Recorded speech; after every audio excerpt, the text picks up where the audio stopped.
Hello, this is Greg Fanbook of Greg's Mind, and for this video, it's going to be a interesting topic. I'm actually going to talk about like my personal like soul growth, well not growth, but just my soul's journey here on Earth. It goes along well with the 50,000 year video or whatever that I did a while back. But basically, these are all the, I guess, memory points that I have of my soul's journey here on Earth. And I'm not gonna, like, we tend to think in like a linear, like one way type of thinking, but this, well, sorry.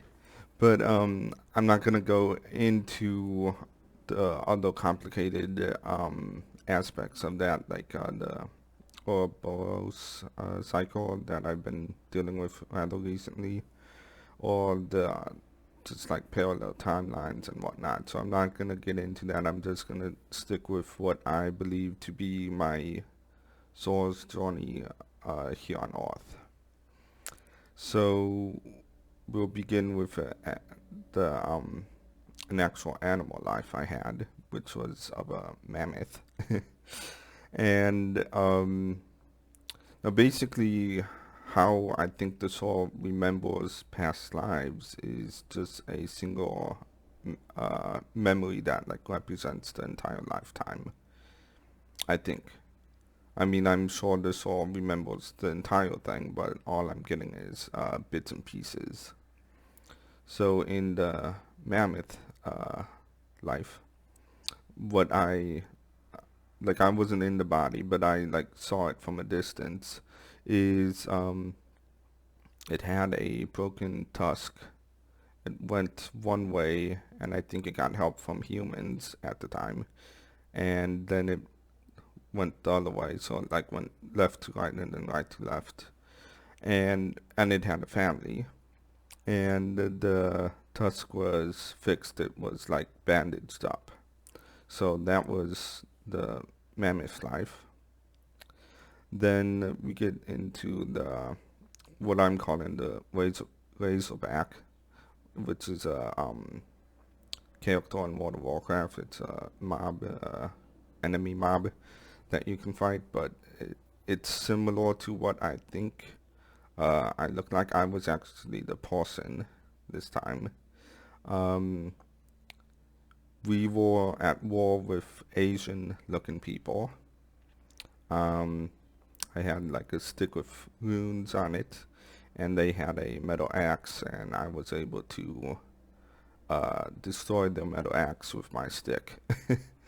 And then I think someone threw a bomb, and then I threw it back, and then like when I went back into like where I was from at that time, I saw like half my face was kind of like swollen, like I got into a beehive or something. So, uh, and that's a whole entire different thing. I'm calling them like sore points or something. But it's when it's basically a pattern that is repeated until it's recognized, I guess. But going off from that, we have the Neanderthal life, which was basically in that life I awoke to seeing my wife, who was also a Neanderthal, or whoever I called my lover at that time, was being dragged off by human, like modern day human looking people. They could have been Romans or something. But she was being dragged off, and the Roman looking guy that I was looking at, like, put a line across his throat, like, to execute me. And what ended up happening was like, he got a friend of mine to try to execute me. And, like, because he stalled, I ended up trying to choke him out because they put a bag over my head. But the bait was moved, I saw it was a friend, and then I woke up, and that was the Neanderthal life. Then going from there, we have a brief Egyptian life. I think I was just some poor peasant guy uh, playing games in the street. It wasn't very like in depth or whatever with how that went. But it like I think I was playing with like a toy elephant or something. I was probably in my 20s or something in that life. And then another life, not in Egypt, I'm not sure where this was, but had me, like I think I was trying to steal a cart or something in like, I don't know, like 13th century or something, like pretty early on. It, I, it wasn't like modern day clothing at all. And the guy who owned the cart was asking what I was doing. I was on the back of the cart instead of the front and saying I was like the cart driver. Uh, they knocked me off, and I think they actually ran me over. Um, I lived, I think. I don't know. But then we get to so these the next two lives are somewhat graphic and kind of explain more of my darker tendencies. I mean, it's not like I act on them. It's just like it's a part of me. It's like just I don't know how to describe it. It like you have your normal self and your shadow self, and your shadow self is things you like hide away and don't bring up to people or something. So these next two lives are more like the shadow self, like not necessarily what I did bad, but in I don't even know how to describe it. It's just like it is a part of me. It's these things happened in a past life very long ago, but they are graphic. So let me just elaborate on that. It's not like well, basically, I'm pretty sure at some point in my soul's journey here on Earth, they were part of a sex cult, and there was torture involved. So I won't get into much more than that. There was also murder as well, but that's one of the lives, and in that particular life, I was more of a like a people's pleaser type person, someone who like a suck up type person.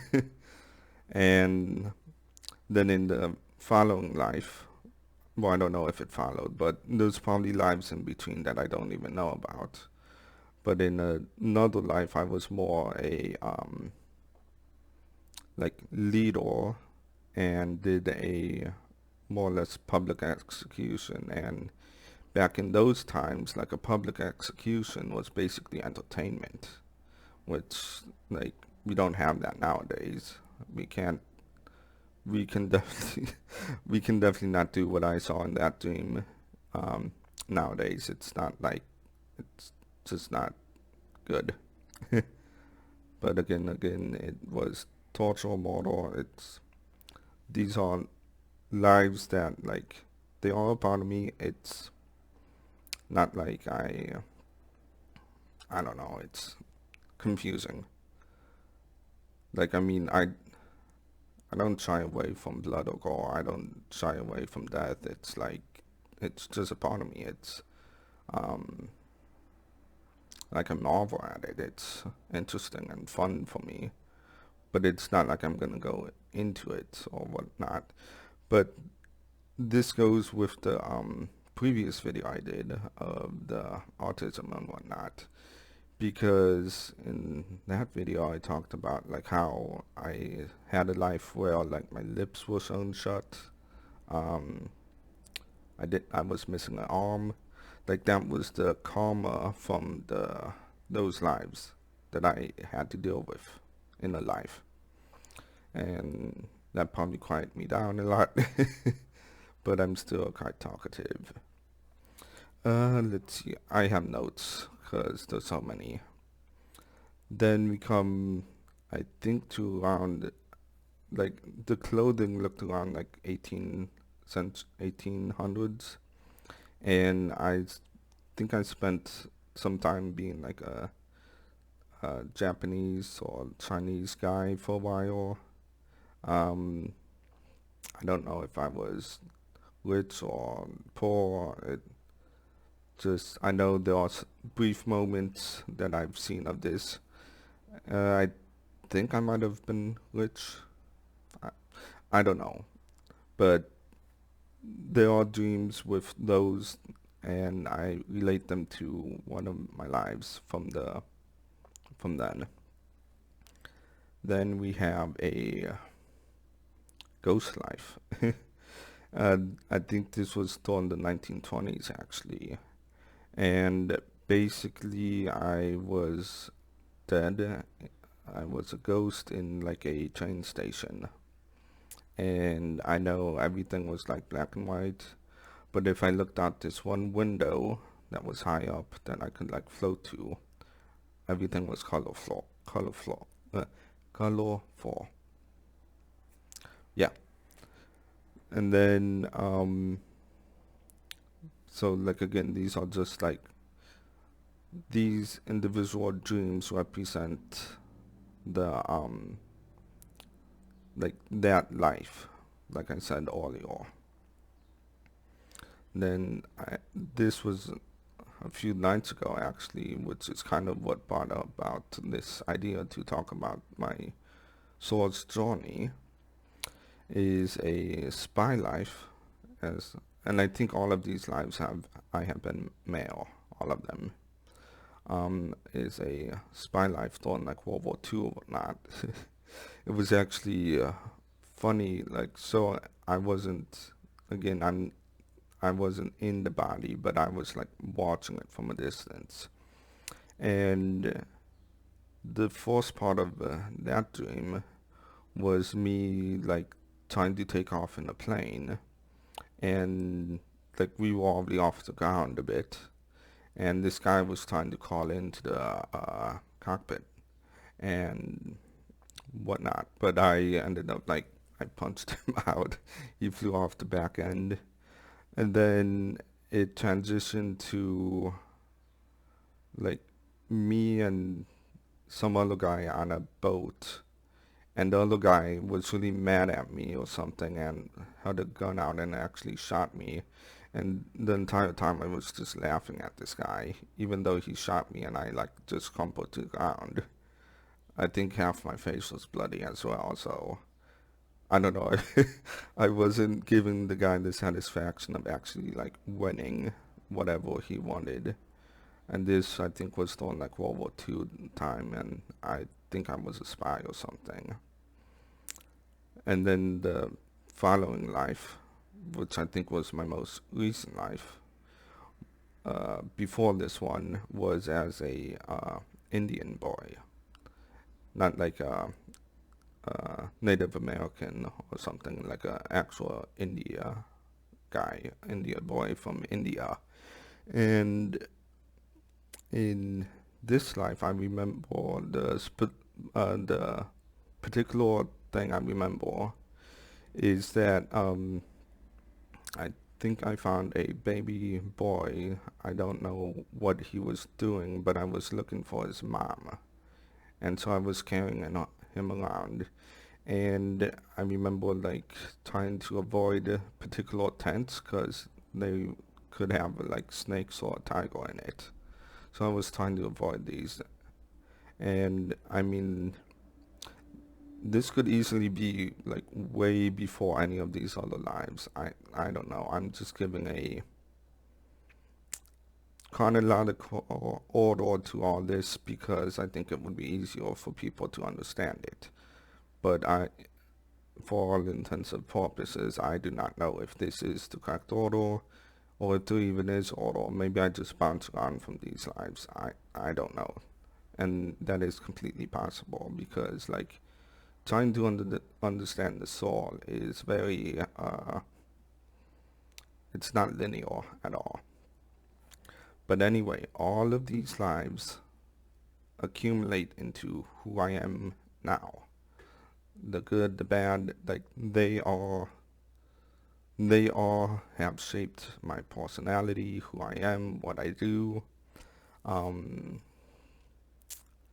if we want to get into the Ouroboros cycle, it's just basically like this life I'm living right now has been living on repeat as a like, I don't know, trying to get the top score, like trying to be the most perfect version of myself in this life. I don't know how it works. I don't, it might just be like the negative entities that are part of Earth that are controlling that and causing us to be in like a constant cycle, and the only way out is to like know that, I guess. I don't know. But I felt like sharing all this to like show you a glimpse of like what a soul actually goes through, like what, like we aren't humans, we're a soul living in a human body. That's basically what we are. So I think that's the end of this video. Hope you enjoy it. Like, share, subscribe, hit the notification bell. I'm more than happy to go more in depth about different aspects of it. And that's kind of it. So have a good day and goodbye.